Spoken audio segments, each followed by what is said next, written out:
Hello aspirants and welcome to my YouTube channel. आज इस video में मैं अपनी बैंकिंग एग्जाम से रिलेटेड स्ट्रेटजी को शेयर करूंगा।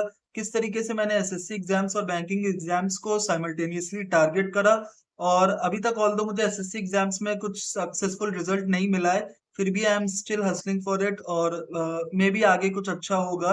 बट बैंकिंग एग्जाम्स में अभी अभी जो एसबीआई जूनियर एसोसिएट का रिक्रूटमेंट है 2024 का, उसको मैंने क्लियर करा है।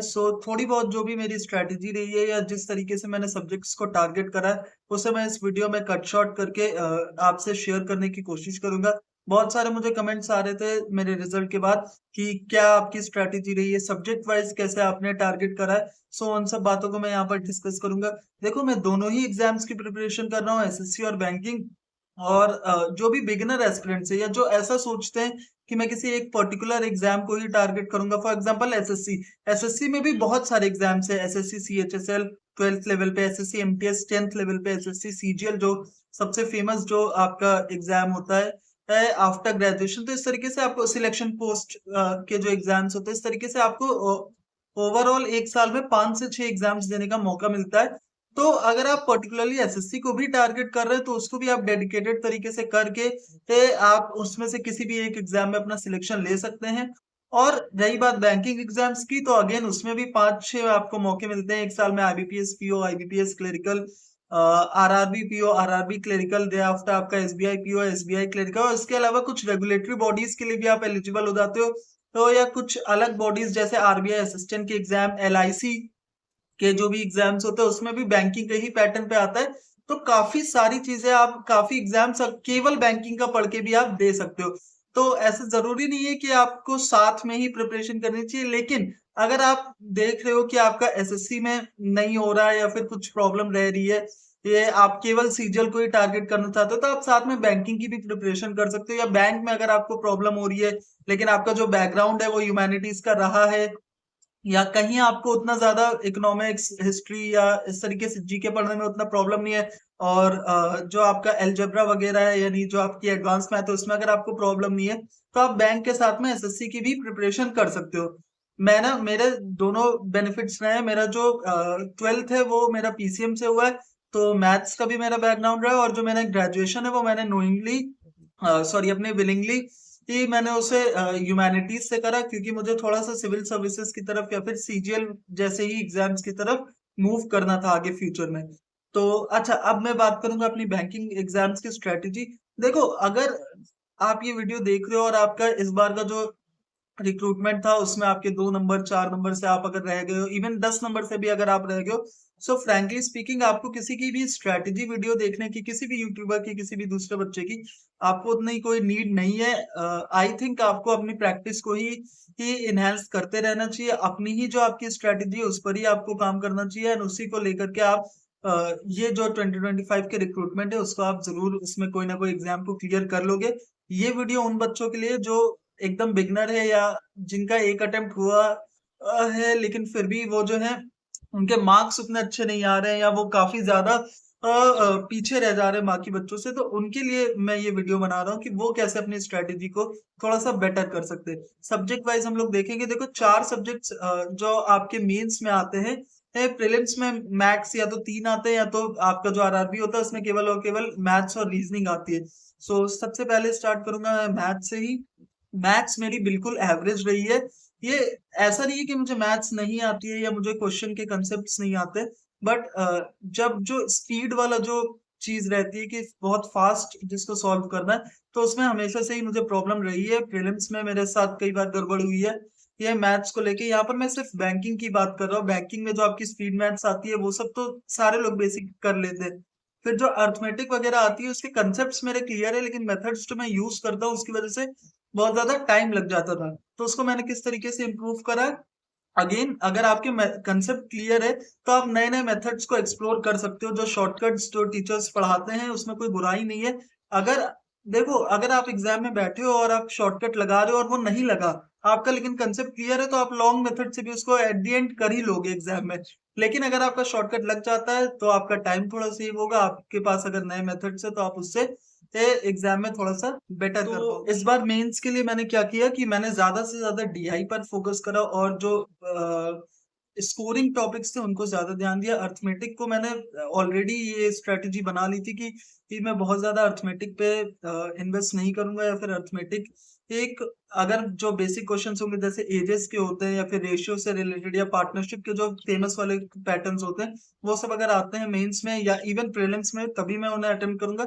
बाकी मैं ज्यादा मैंने प्रैक्टिस करी स्पीड मैथ्स की ही, और साथ साथ डीआई बहुत इंपॉर्टेंट है। डीआई के जो बेसिक वाले, कई बार क्या होता है कि आप यूट्यूबर्स की वीडियोस देख के या दूसरे जो टीचर्स हैं उनकी वीडियोस देख के आप बहुत ज्यादा कॉम्प्लेक्स प्रॉब्लम्स को सॉल्व करते हो, बट जेन्युइन मेरा ओपिनियन है कि इस बार का जो मेंस का लेवल था वो काफी ही ज्यादा डाउन आया था, और उसमें बेसिक सी डीआईज पूछी थी, पाई चार्ट और बार ग्राफ और इस तरीके से। एंड इवन आईबीपीएस के भी जो एग्जाम्स होते हैं, आईबीपीएस पीओ में भी बेसिक ही मैथ्स आती है आपकी, बहुत ज्यादा डीआई जो है वो हार्ड नहीं आती है मेंस लेवल में भी, और आपका जो प्रीलिम्स होता है उसमें तो इजी आती है। सो बेटर रहेगा कि आप अपनी डीआई में ज्यादा कम से कम टाइम में 3 मिनट में 4 मिनट में, 4 मिनट इज ऑल्सो गुड। आपको लगेगा कि 4 मिनट तो बहुत ज्यादा है, बहुत अच्छे बच्चे जो दूसरे हैं वो 2 मिनट में कर लेते हैं, 2.5 मिनट में कर लेते हैं, लेकिन अगर आप 4 मिनट में भी कर रहे हो तब भी सही होगा, क्योंकि ये मैं भी ऐसे ही मुझे 3 से 4 मिनट लग जाता है, बट फिर भी ये मेरे एग्जाम्स क्लियर होते हैं। अच्छा, ये तो हो गए आपके कि आपको अपने बेसिक्स को स्ट्रॉन्ग रखना है, और शॉर्टकट्स जो है उनको भी आपको सीखना है, ताकि आप अच्छे से उनको इम्प्लीमेंट करो और थोड़ा सा स्पीड आपकी बढ़ पाए। अब बात करेंगे रीजनिंग की। देखो रीजनिंग में क्या चीज है कि इस बार मैंने रीजनिंग को बहुत ज्यादा इंपॉर्टेंस दी। रीजनिंग में बच्चे उनके स्कोर्स प्रीलिम्स में तो बहुत अच्छे आ रहे होते हैं, तो उस वजह से वो लोग रीजनिंग को अपना सोच लेते हैं कि उनकी रीजनिंग बहुत स्ट्रांग है। प्री की जो रीजनिंग होती है, जो पजल्स भी होती है, उनका लेवल काफी डाउन होता है, वो आप इजिली क्रैक कर सकते हो, और उसमें आप 3-4 मिनट 5 मिनट में भी एक पजल लगाई जा सकती है। लेकिन जो मेंस की पजल्स होती हैं या मेंस का जो रीजनिंग होता है, उसका लेवल काफी ज्यादा होता है, और बच्चे अपना प्री का एक जो बिल्डअप है उसको लेकर के आते हैं, तो उन्हें लगता है कि नहीं मेरा रीजनिंग तो अच्छा हो जाएगा, और वो रीजनिंग को उतना इंपॉर्टेंस नहीं देते हैं लास्ट मोमेंट पे। जबकि इस बार मैंने अपना सबसे ज्यादा फोकस रीजनिंग, क्योंकि मुझे पता था कि मैं जीए मुझसे नहीं हो पाएगा मेंस में। करंट अफेयर्स में कितना भी पढ़ लूं, लास्ट ईयर का मुझे एक्सपीरियंस था, मैंने पूरा करंट अफेयर्स पढ़ा था, तो वो पूरा पेपर बैंकिंग अफेयर्स से आ गया था। इस बार मैंने पूरा बैंकिंग अफेयर्स पढ़ा, तो अगेन इस बार पूरा करंट अफेयर्स से आ गया था। तो आपको कभी नहीं पता रहता कि करंट अफेयर वाले सेक्शन में कैसा पेपर आएगा। तो इस बार मैंने पहले ही सोच लिया था कि जितना कट ऑफ होता है यानी 80-85 मार्क्स, वो मैं कोशिश करूंगा कि मैं बाकी 3 सेक्शन से ही ला पाऊं अपने एग्जाम में, एंड उस तरीके का ही मैं अटेम्प्ट कर पाऊं। तो उसके लिए आपका रीजनिंग स्ट्रांग होना, या रीजनिंग में ज्यादा स्कोर, क्योंकि 1.2 मार्क्स का होता है, और जो आईबीपीएस के जो एग्जाम्स होते हैं उसमें कुछ अलग अलग सेक्शंस होते हैं, 1 मार्क्स ईच वाले भी क्वेश्चन होते हैं और 2 मार्क्स ईच वाले भी क्वेश्चन होते हैं। तो रीजनिंग हमेशा से ही आपको ज्यादा मार्क्स दिलाता है मेंस एग्जाम में। तो इस बार जैसे मैंने कई सारे अपने टॉपिक्स जो है उनको बहुत ज्यादा उनके डीप क्वेश्चंस करे, जैसे इनपुट आउटपुट की मैंने बहुत सारी वीडियोस देख ली थी। मुझे लगा था कि यार ये जो क्वेश्चन है, जो बच्चे कई बार 2-3 स्टेप तक उसको क्रैक करते हैं, उसके बाद अगर फोर्थ स्टेप नहीं आता है तो वो पूरा आपका समय चला जाता है, आपने जो 2-3 स्टेप्स क्रैक किए वो भी वेस्ट हो जाता है, फोर्थ आपको आया नहीं स्टेप, तो उसकी वजह से आपको पांचों क्वेश्चन भी छोड़ने पड़ते हैं। तो मैंने इतने ज्यादा इस बार पैटर्न्स देख लिए थे अलग अलग यूट्यूब चैनल से। एक शायद भैया पढ़ाते हैं, उन्होंने बहुत सारे वर्चुअस या वेटरन करके उनका चैनल है, तो उससे मैंने देख लिया था। आप इस तरीके से पर्टिकुलर टॉपिक्स को भी टारगेट कर सकते हो, जो कोडेड एड इनइक्वालिटीज होती हैं या फिर कोडेड सिलोजिज्म होते हैं मेंस लेवल के, उसको आप अगर पर्टिकुलरली टारगेट करोगे। जैसे इस बार मैंने बिल्कुल भी क्रिटिकल रीजनिंग पे रिलाई नहीं करा था, मैंने पहले ही घर से, आपको अपने घर से ही माइंड मेकअप करना है। वो आपको कैसे होगा, आपका ज्यादा मॉक्स देके आपको पता चलेगा कि मॉक्स मॉक्स से आप कैसे क्या गलतियां कर रहे हो। ऑल्दो मैं कम मॉक्स लगाता हूँ, लेकिन फिर भी एंड में मैंने मेन से पहले कुछ मॉक्स दिए थे, ताकि मुझे पता चले कि मैं कैसे ये ज्यादा अटेम्प्ट कर सकता हूँ, किन सेक्शंस को मुझे देख कर ही छोड़ देना है, कौन से टाइप की पजल से आपको एंड तक पता होना चाहिए कि कौन से टाइप की पजल है। और कभी भी कोई नई टाइप की पजल आपको मेंस के एग्जाम जब आप दे रहे हो तब आपको नहीं लगाना चाहिए। जो भी पुराना आपने पढ़ा हुआ है या जिसमें आप ज्यादा बेटर जल्दी कर सकते हो या सही से कर सकते हो, एक्यूरेसी जिसमें आई है, आपको उसी टाइप की पजल्स लगानी चाहिए। और मैंने इसीलिए अपना बहुत ज्यादा टाइम इनपुट आउटपुट पे दिया कि जितने भी पॉसिबल पैटर्न्स है वो सारे, जितने भी पीवाईक्यू में आए हुए हैं मेमोरी बेस, वो सारे मुझे एटलीस्ट पता हो कि अगर एग्जाम में उनमें से कुछ भी रिपीट होता है तो मैं जरूर उसे सॉल्व कर पाऊँ। एंड चाहे कितना भी टाइम लगे, अगेन मेरा इनपुट आउटपुट में 10 से ज्यादा मिनट लगा था, बट मुझे वो 5 से 6 नंबर मुझे उसमें मिले भी इस वाले एग्जाम में। सो ये रीजनिंग में मैं यही बोलूंगा कि आपकी मेंस लेवल के लिए आपको ज्यादा एफर्ट्स करने चाहिए। प्रीलिम्स की रीजनिंग को लेकर के आपको ज्यादा ओवर कॉन्फिडेंट नहीं होना चाहिए कि आपका इसमें मार्क्स अच्छे आ रहे हैं तो मेंस में भी हो जाएगा। मेंस की रीजनिंग का लेवल बहुत हार्ड होता है कंपेरेटिवली। और अगर उसमें से आप सही क्वेश्चंस को चूज कर लेते हो, सही पजल, कई बार क्या होता है कि आप पजल ऐसी चूज करते हो जो आपसे नहीं बन पाती है, वहां पर टाइम बहुत लॉस होता है। तो अगर आप अपनी चॉइसेस पहले से डिफाइंड रखोगे कि मैं ये जैसे मुझे इस बार पता था कि मुझे इनपुट आउटपुट करना ही है, मुझे जो मिसलेनियस क्वेश्चन है वो करने ही है, मुझे सिलोजिज्म कोडेड वाले करने ही है, तो मैंने उस हिसाब से ही अपनी जो स्ट्रेटेजी थी उसे रखा। और मुझे क्रिटिकल रीजनिंग नहीं करनी थी, फिर भी मैंने उसके 2 क्वेश्चंस को अटेम्प्ट करा क्योंकि वो बेसिक लग रहे थे मुझे। अब हम लोग नेक्स्ट पर आएंगे जो सबसे ज्यादा जिसमें बच्चों को प्रॉब्लम होती है, वो होती है इंग्लिश। और इंग्लिश की देखो, इंग्लिश में मुझे लगता है जो प्रीलिम्स और मेंस का लेवल है वो ऑलमोस्ट लेवल में कोई डिफरेंस नहीं है, बट जो आपकी मेंस की इंग्लिश आती है, चाहे वो कॉम्प्रिहेंशन हो, आपके पैसेजेस हो, या जो फिलर्स आते हैं, या एरर डिटेक्शन भी होता है, वो थोड़े से लंबे होते हैं कंपेरेटिवली। जो आपके प्रीलिम्स होता है, प्रीलिम्स में जो क्वेश्चंस होते हैं, पैराग्राफ्स होते हैं, फिलर्स होते हैं, वो थोड़े नॉर्मल रेंज के होते हैं। और आपका जो मेंस वाला होता है वो लेंदी होता है। लेकिन जो इंग्लिश का बेसिक नॉलेज है या जो कोर चीज है वो सब दोनों एग्जाम्स में आपकी सिमिलर ही अप्लाई होती है। वोकैब का उतना रोल नहीं है, जबकि एसएससी एग्जाम्स में वोकैब का काफी रोल रहता है। तो इंग्लिश जिनकी कमजोर है, देखो मैं बहुत ज्यादा तो आपको टीचर्स नहीं रिकमेंड कर पाऊंगा क्योंकि मैंने खुद भी कभी टीचर्स से नहीं पढ़ा है। इंग्लिश मेरी थोड़ी सी नेचुरली, मुझे इंग्लिश में एज रहा है, मेरी एजुकेशन अच्छे इंग्लिश मीडियम स्कूल से ही हुई है। ऑल्दो मेरे स्कूल में भी कोई इतनी इंग्लिश नहीं बोल पाता था। बच्चे नहीं बोल पाते हैं नेचुरल, जो हमारे जैसे जो छोटे शहरों में होते हैं। बट फिर भी मेरी इंग्लिश जो थी वो ठीक रही है हमेशा से। तो अलग से मैंने कोई बहुत ज्यादा इंग्लिश पे एफर्ट्स नहीं करे हैं, फिर भी मेरी एक्यूरेसी भी अच्छी रहती है। मेंस के जब मैं मॉक्स भी देता था तो मेरे 30+ ही इंग्लिश में आते थे, और मैंने मेंस में 35 अटेम्प्ट करे थे। सो इंग्लिश, अगर आपकी प्रॉब्लम हो रही है इंग्लिश में, तो मैं आपको यही सजेस्ट कर पाऊंगा कि जो एक इंग्लिश की जो थिंकिंग होती है, कि आप सोच सको कैसे इंग्लिश में एक्चुअल में बात करा जा सकता है, जो एडिटोरियल्स अगर आप पढ़ करके उसे समझ पाते हो। क्योंकि जिन बच्चों की नेचुरल इंग्लिश अच्छी होती है उन्हें ग्रामर का बहुत ज्यादा नॉलेज नहीं होता है, या ऐसा नहीं है कि वो बहुत ज्यादा रूल्स पढ़ के बैठे हुए होते हैं। उनकी अंडरस्टैंडिंग बहुत अच्छी डेवलप्ड होती है, और जैसे ही क्वेश्चन आता है तो वो देख करके बता सकते हैं कि यार ये ऑप्शन सही लग रहा है, यही फिट बैठेगा, और उस हिसाब से वो उसको अटेम्प्ट करते हैं। मैं भी इसी तरीके से उसको अटेम्प्ट करता हूँ। और ज्यादातर जो बच्चे इंग्लिश में अच्छा स्कोर करते हैं वो अपनी अंडरस्टैंडिंग के बेसिस पे ही करते हैं। तो आपको इंग्लिश की अंडरस्टैंडिंग डेवलप करनी होगी। ये नहीं होना चाहिए, ये जो आप सोचते हो कि भले मैं गलत इंग्लिश बोलूं या गलत लिख दूं, लेकिन इंग्लिश बोलना ही है, लिखना ही नहीं। आपको कोशिश करना है जब भी आप इंग्लिश बोलते हो या फिर लिखते हो या कहीं पे भी आप प्रैक्टिस करते हो, तो वो सही हो, ज्यादा से ज्यादा आप उसे सही समझो। और एक अंडरस्टैंडिंग को आप ज्यादा से ज्यादा इंग्लिश में कंटेंट को कंज्यूम कर सकते हो, या आप एडिटोरियल्स वगैरह पढ़ सकते हो, तो उससे आपकी इंग्लिश थोड़ी इम्प्रूवमेंट होगा, और इसका बेनिफिट आपको मेंस एग्जाम्स में या प्रीलिम्स में भी मिलेगा।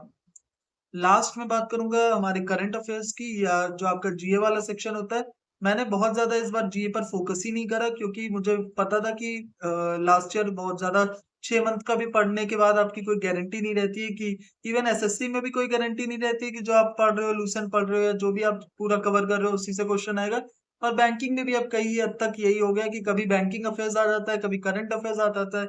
जब आप दोनों पढ़ के जाते हो तो स्टैटिक आ जाता है, तो कोई गारंटी नहीं होती है। तो मैं यही बोलूंगा, आप मिनिमलिस्टिक चीजें रखो। 3 महीने का आप एग्जाम से पहले पढ़ सकते हो, या 4 महीने, 5 महीने, जितना आपकी कैपेसिटी हो उसको ही आप थॉरली एक ही रिसोर्स को आप फॉलो करो। किसी पर्टिकुलर चैनल को आप फॉलो कर सकते हो। वीडियोस के फॉर्मेट में अगर आप कंज्यूम करते हो तो ज्यादा बेटर रहता है, मुझे ऐसा लगता है। और उन्हीं वीडियोस को आप बार बार रिवाइज कर सकते हो, और एक बार आप वीडियो कंप्लीट करो, फिर आप जो पीडीएफ आती है, जो बुलेट्स आते हैं या बुलेटिन्स आते हैं, वो सब आप कवर कर सकते हो। अड्डा की जैसे मैंने लास्ट में पीडीएफ जो थी वो बैंकिंग वाली थी, वो सब डाउनलोड करके उनका प्रिंट से मैंने उसको रिवाइज करा था। और बैंकिंग अफेयर्स मैंने परचम क्लासेस से पढ़े थे। तो आप इन सोर्सेस को देख सकते हो, जो आपको ज्यादा बेटर लगेगा आप उससे अपना जो करंट अफेयर्स वाला पार्ट है उसको कर सकते हो। लेकिन बहुत ज्यादा आपको करंट अफेयर्स पर नहीं रिलाई करना है, क्योंकि अगर आपके अच्छे आने होंगे तो आपने जितना पढ़ा है उसमें से भी आप 15-20 ला सकते हो। और अगर नहीं आने होंगे, अगर क्वेश्चन ही उस तरीके के नहीं आएंगे, तो आपने कितना भी पढ़ा हो आपके 5-6 नंबर ही आएंगे। सो इट्स बेटर कि आप उतना ही एफर्ट करो जितना आप जिससे आपका दूसरे सब्जेक्ट में लॉस ना हो। सो ये ओवरऑल स्ट्रेटेजी रहेगी। मेंस में आपको ज्यादा से ज्यादा उन 3 सेक्शन से, स्पेशली रीजनिंग को बच्चे बहुत ज्यादा नेग्लेक्ट करते हैं। इस बार मुझे लगता है कि मेरा रीजनिंग ही मेरी ज्यादा वजह बनी, क्योंकि क्वांट्स का पेपर जो था वो इतना इजी आ गया था कि सबने ही 30 प्लस 25 प्लस तो अटेम्प्ट कर ही लिया था। बट जिनके भी 20 के ऊपर रीजनिंग में हुए थे, उन्होंने मैक्सिमम क्वेश्चंस क्रिटिकल के करे थे, और या तो वो पजल में स्टक हो गए थे, या उन्होंने इनपुट आउटपुट के 2-3 स्टेप बनाए, चौथा पांचवा नहीं बना, तो उनका वहां पर टाइम वेस्ट हो गया।